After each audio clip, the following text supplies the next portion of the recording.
बिस्मिल्लाहिर्रहमानिर्रहीम अल्हम्दुलिल्लाहि रब्बिल आलमीन वल आक़िबतु लिल मुत्तक़ीन वस्सलातु वस्सलामु अला अशरफिल अंबिया'i वल मुरसलीन नबिय्यिना मुहम्मद व अला आलिहि व सहबिहि व मन तबिअहुम बि इहसानिन इला यौमिद्दीन अम्मा बाद। आदरणीय दर्शकवृन्द, प्रिय दाजुभाइ तथा दिदीबहिनीहरू, अस्सलामु अलैकुम व रहमतुल्लाहि व बरकातुहु। आजको यस ज़कात को आदेश सम्बन्धित शरई कोर्स को श्रृङ्खलामा 7औं अङ्क लिएर म तपाईँ बीच उपस्थित भएको छु। आजको यस अङ्कमा अथवा यस अङ्कमा जुन विषय प्रति म केही दुई शब्द भन्न गइरहेको छु त्यो विषय हो कि ज़कातको बारेमा महत्त्वपूर्ण केही कुराहरू, ज़कातको बारेमा केही महत्त्वपूर्ण मसलाहरू अथवा केही महत्त्वपूर्ण कुराहरू।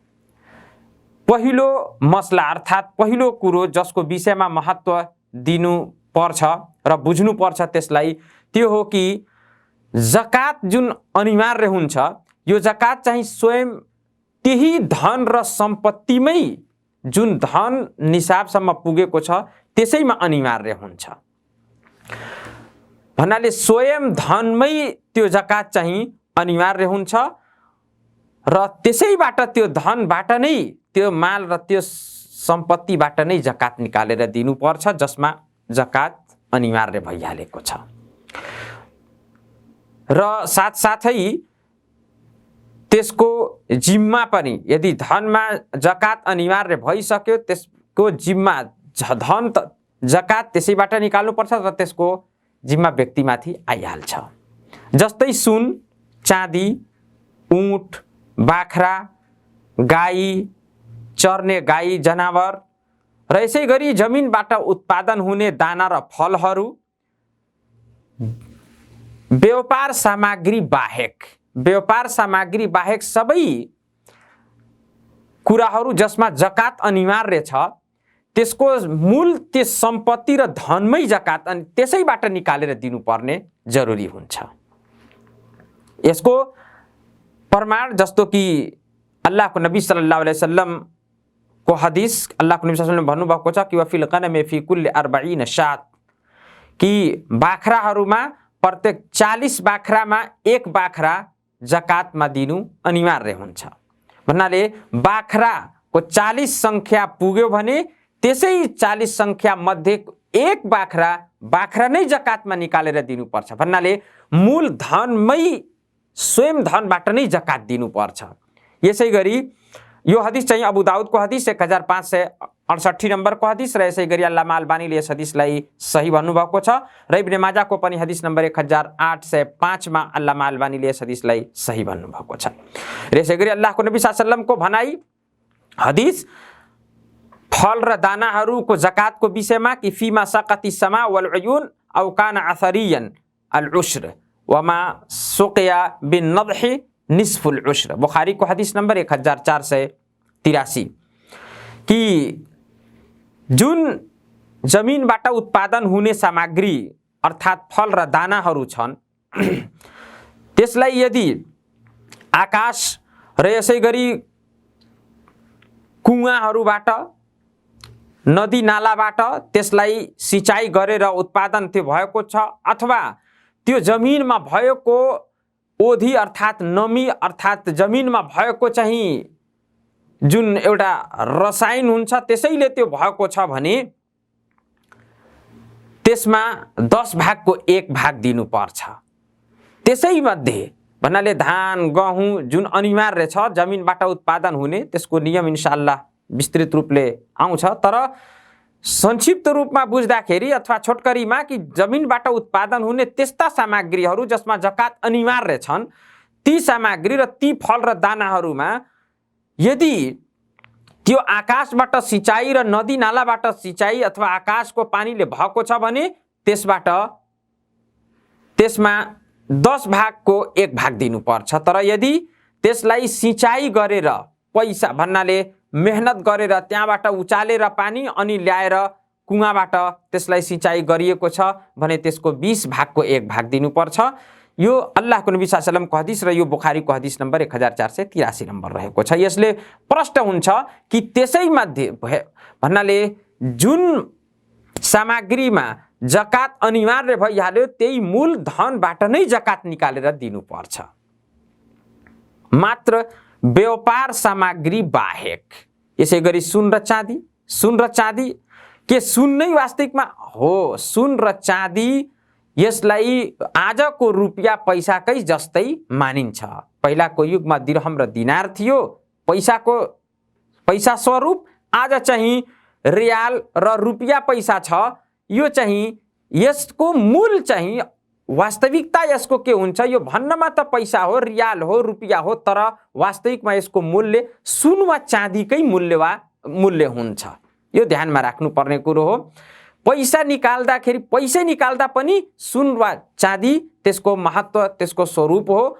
अर्थात् यो मुद्रा जुन आज चलिरहेको छ, यो मुद्राको मूल चाहिँ चाँदीको मूल, आफ्नो रियाल होस् वा यसै गरी रुपियाँ होस्, यो सबै चाँदीको मूल बराबर जतिको मूल मानिन्छ। यसलाई चाँदी झैँ मानिन्छ। यसलाई भन्नाले सुन वा चाँदी पनि ती मूल पैसा अथवा सुन वा चाँदीमा यदि जकात अनिवार्य भयो भने त्यसको सुन वा चाँदी मध्येको सुन वा चाँदी नै दिने, वा त्यसको साटोमा जुन आज चलिरहेको प्रचलित पैसा र रुपियाँ छ त्यो पनि दिँदा हुन्छ, किनकि यो पनि पैसा र रुपियाँ सुन र चाँदीकै एउटा स्वरूप हो। योले गर्दा प्रष्ट भयो कि स्वयं मालमै जकात अनिवार्य भइहाल्छ, मात्र व्यापार सामग्री बाहेक। व्यापार सामग्रीमा मात्र अनिवार्य हुन्छ त्यसको फाइदा, त्यसको मूल सामग्रीमा होइन, त्यसबाट भएको फाइदामा, त्यसबाट भएको उपलब्धिमा मात्रै, फाइदामा मात्रै जकात अनिवार्य हुन्छ। यो हो कि यो अर्थ हो वास्तविकमा। भन्नाले तर जिम्मामा, भन्नाले त्यसको जिम्मामा बाँकी रहन्छ। भन्नाले यदि कुनै व्यक्तिको धन सम्पत्तिको 1 वर्ष पुग्यो अथवा त्यसको निसाबसम्म पुगेपछि त्यसलाई जरुरी छ कि त्यसले आफ्नो त्यस सम्पत्तिको, त्यस धन र मालको जकात निकाल्नमा छिटो गरोस्। निकाल्ने त्यस अनिवार्य हुने बित्तिकै त्यसले निकालेर दिइहाल्नु पर्ने हुन्छ। यदि दियो न भने त्यो ढिलो गर्यो, अनि ढिलो गर्दाखेरि यदि ढिलो गरेर दिएन अनि त्यसको माल र धन जसमा जकात अनिवार्य भइहालेको थियो त्यो चाहिँ घाटामा पर्यो अथवा बर्बाद भयो भने पनि, बर्बाद भए पनि अब त्यसमाथि जुन जकात अनिवार्य थियो त्यो त्यसमाथि रहिरहन्छ। त्यसैले जसरी भए पनि दिनै पर्छ, चाहे जेसुकै होस्, त्यसको धन सम्पत्ति बर्बाद नै किन नभइहालेको होस्। किनकि त्यसमाथि त्यसको ऐन अर्थात् त्यसको मूल, त्यो सम्पत्तिमा जकात अनिवार्य थियो, समय पनि भइसक्यो तर त्यसले दिएन, ढिलाइ गर्यो, अब त्यसको कर्जा त्यसमाथि ऋण भइहाल्यो। यदि सम्पत्ति बर्बाद भयो भने त्यसले आफ्नो तर्फबाट फेरि त्यो दिनुपर्छ। तर यसबाहेक जुन बिजनेस र व्यापार सामग्री छ त्यसमा यस्तो कुरो छैन। बरु त्यसमा भएको फाइदा अथवा सामग्री जुन छ त्यो यदि बर्बाद भयो, घाटामा लाग्यो भने त्यसमाथि जकात अनिवार्य हुँदैन। फाइदामा आयो भने त्यसमाथि मात्रै जकात अनिवार्य हुन्छ। भन्नाले बचेर बिजनेस व्यापारको जुन सामग्री छ त्यसबाट भएको फाइदा जुन हुन्छ अथवा त्यस सामग्री, त्यो फाइदा समेत त्यसमा अनिवार्य हुन्छ। यदि त्यसको मूल सामानै यदि बर्बाद भए पनि त्यसले जकात अनिवार्य दिनु पर्दैन, किनकि यसको ऐन अर्थात् त्यो व्यापार सामग्रीमै अनिवार्य होइन जकात। दोस्रो कुरो यो छ, दोस्रो मसला जसलाई भनिन्छ कि जकात अनिवार्य हुनमा दिनको पनि सम्भावनाको सरोकार छैन। दिनलाई पनि सम्भावना हुनुपर्छ कि दिन त्यसलाई ठाउँ हुनुपर्छ, त्यसको कुनै पनि सरोकार छैन। यसको अर्थ यो, जस्तो अल्लाहको नबी सल्लल्लाहु अलैहि वसल्लम भन्नुभयो कि ला ज़कात फी मालिन हत्ता यहुल अलैहि अलहौल, कि त्यस मालमा, त्यस सम्पत्तिमा जकात छैन यहाँसम्म कि मालमा जकात छैन यहाँसम्म कि त्यसलाई 1 वर्ष, त्यसमा 1 वर्ष बितिसकोस्। यो पनि अबू दाउदको हदिस नम्बर 1571 भन्नाले यो नियम हो, 1 वर्ष बित्नु पर्छ अनि बल्ल त्यसमा जकात अनिवार्य हुन्छ।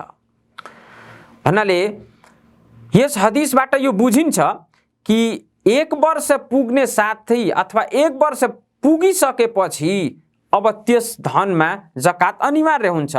भन्नाले अनि अनिवार्य भइसकेपछि अब जकात निकाल्नमा व्यक्ति सामर्थ्य छैन, यो हुन सक्छ। माल त उसैको हो, 1 वर्ष पनि बितिसक्यो, निसाबको पनि पुगेको थियो, तर अहिले हाल कोही यसको हातमा छैन। भन्नाले यसको हातमा नभएको कारण अथवा त्यो आफै त्यस धन सम्पत्तिदेखि टाढा भएको कारण त्यसबाट त्यो जकात माफ हुँदैन, जकात अनिवार्य भइसकेको छ त्यसको हो। त्यसले जतिसुकै समय पाए भने त्यसले जकात अनिवार्य रूपले त्यो भएको अनिवार्य जकात दिनै पर्छ, त्यसबाट माफी हुन सक्दैन। तेस्रो एउटा यो पनि मसला रहेको छ कि माललाई बाँकी रहनु जकातको अनिवार्यतामा त्यसको कुनै सरोकार छैन। जकातको अनिवार्यतामा यसको कुनै सरोकार छैन कि माल हुनै पर्छ। जकात भन्नाले माल यदि बर्बाद भयो, सम्पत्ति बर्बाद भयो भने जकात अनिवार्य भइसकेको थियो अनि सम्पत्ति बर्बाद भयो, जकात दिइएन भने अब वास्तविकमा यदि यसको आफ्नो लापरवाहीले त्यो माल बर्बाद भयो, जकात अनिवार्य भएपछि त्यसको आफ्नो माल जकात निकाल्नुभन्दा अघि नै बर्बाद भयो आफ्नो लापरवाहीले भने यसमाथि त्यो ऋण रहन्छ। त्यसले जसरी पनि त्यसको जकात दिनै पर्छ, जकात माफ हुँदैन। तर यदि बिना आफ्नो लापरवाहीको त्यत्तिकै बर्बाद भयो, नचाहँदा पनि बर्बाद भयो, लापरवाही पनि भएन, सचेतता पनि अपनायो तर बर्बाद भयो भने त्यसमा भनिएको छ, धर्मविदहरूले भनेका छन् कि तब यसो अवस्थामा त्यसमाथि अनिवार्य हुँदैन। माल त्योसँग, धन त्योसँग बाँकी रहनुपर्छ। यदि जानेर त्यसले ध्वस्त पारेको छैन अथवा त्यसको आफ्नो कुनै गल्ती छैन त्यसलाई बर्बाद हुनमा, आफ्नो माल सम्पत्ति बर्बाद हुनमा, यही नै सही भनेका छन्। भन्नाले यदि त्यसले स्वयं बर्बाद पारेको छ अथवा त्यो त्यसको कारण बनेको छ, आफै कारण बनेको छ धन र सम्पत्ति बर्बाद हुनमा, जसमा जकात अनिवार्य भइसकेको थियो भने त्यो ग्यारेन्टी यसको हुन्छ। अब यसले जसरी भए पनि दिनुपर्छ जकात। तर यदि जुन कुरामा यसले लापरवाही गरेको छैन, बिना लापरवाही गरिकन त्यो धन बर्बाद भयो, जकात अनिवार्य भइसकेपछि पनि भने यसले अब लापरवाही यसबाट भएको छैन भने यो यसको मसुल हुँदैन भने त्यसमाथि जकात अनिवार्य हुँदैन। चौथो कुरो यसै गरी मृतकले मर्दाखेरि छोडेको सम्पत्तिमा जकात दिनै पर्छ। जसरी जुन प्रकार यदि त्यसले कर्जा लिएको छ अनि मृत्यु भयो भने त्यसको बाँचेको सम्पत्तिबाट त्यसको कर्जा दिनुपर्छ, त्यसै प्रकार जकात पनि हो।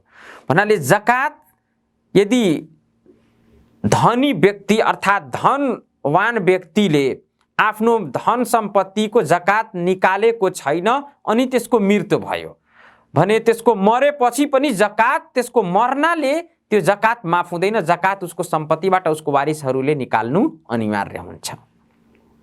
जस्तो कि चाहे त्यसले त्यसको वसियत गरेको होस् वा नगरेको होस्, थाहा छ यसको धन सम्पत्तिमा जकात निकालिएको छैन, त्यसको मृत्यु भयो भने मरेपछि पनि त्यसको जकात वर्ष पुग्यो र निसाबको त्यसको पूरा नियमहरू पूरा छन् भने त्यसबाट जकात निकालेर दिनुपर्छ, अनिवार्य भइहाल्छ। यसको दलिल अब्दुल्लाह इब्न अब्बास रज़ियल्लाहु ताला अन्हुमा को हदीस की एक महिला चाहिँ अल्लाहको नबी सल्लल्लाहु अलैहि वसल्लम कहाँ आएर भन्नुभयो कि इन्न उम्मी नजरत अन तहुज फलम तहुज हत्ता मातत।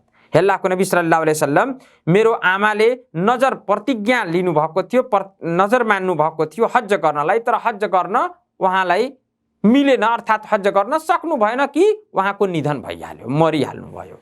अफ अहुज अनहा, तो हे अल्लाहको रसूल सल्लल्लाहु अलैहि वसल्लम कि म आफ्नो आमाको तर्फबाट हज गर्न सक्छु?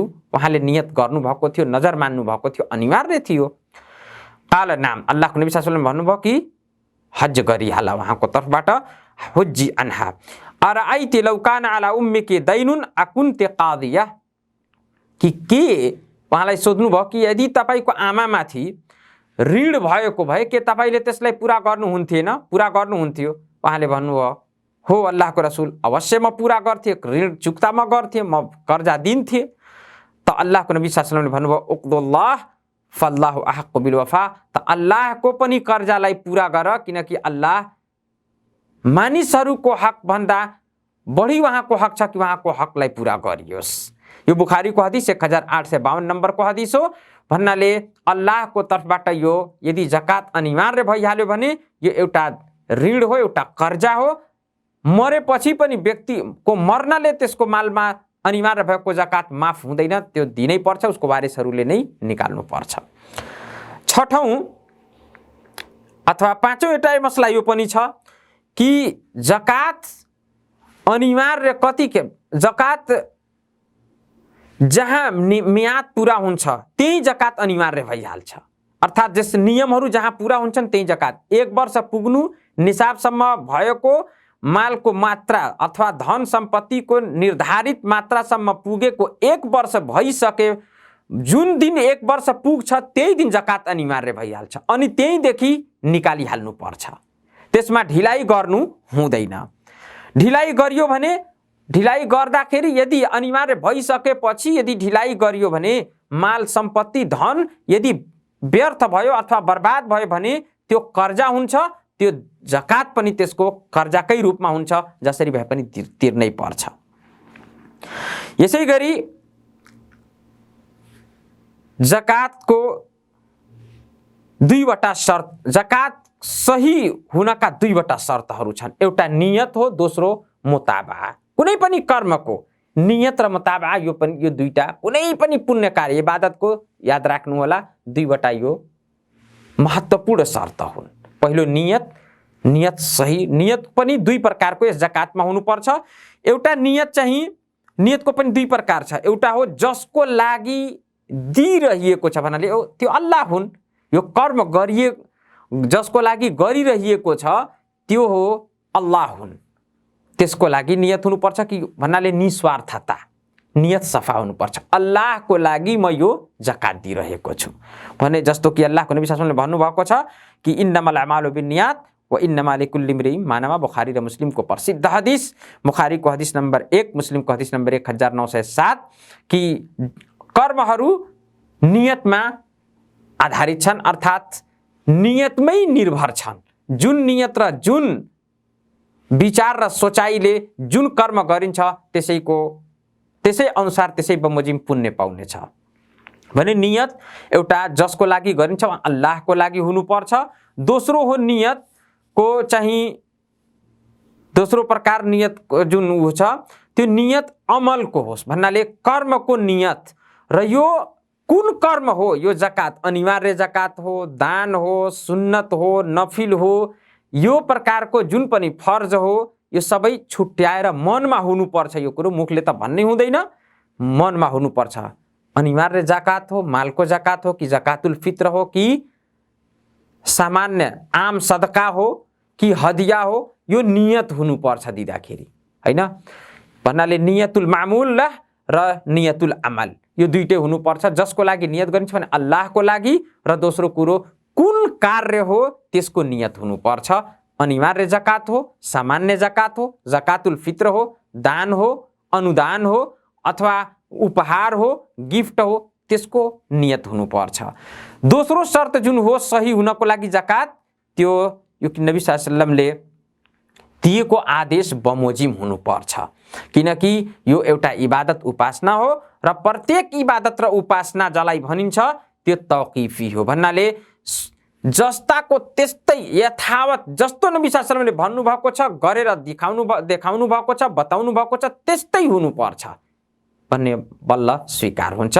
त्यसैले गर्दा अल्लाहको नबी सल्लल्लाहु अलैहि वसल्लमले भन्नुभएको छ, जस्तो हदिसमा आउँछ कि बुखारी र मुस्लिमको हदिस हो, बुखारीको हदिस नम्बर 2697 र मुस्लिमको हदिस नम्बर 1718 प्रसिद्ध हदिस, मन आमिल अमरन लैसा अलैहि अमरुना फहुव रद्द। जसले पनि कुनै पनि कार्य, कुनै पनि कर्म गर्यो तर मैले दिएको नियम र विधि विधान अनुसार छैन भने त्यो बर्बाद हो, व्यर्थ हो, त्यो काम लाग्दैन, त्यो उपासना हुँदैन, त्यो इबादत हुँदैन। अल्लाह हामी सबैलाई सही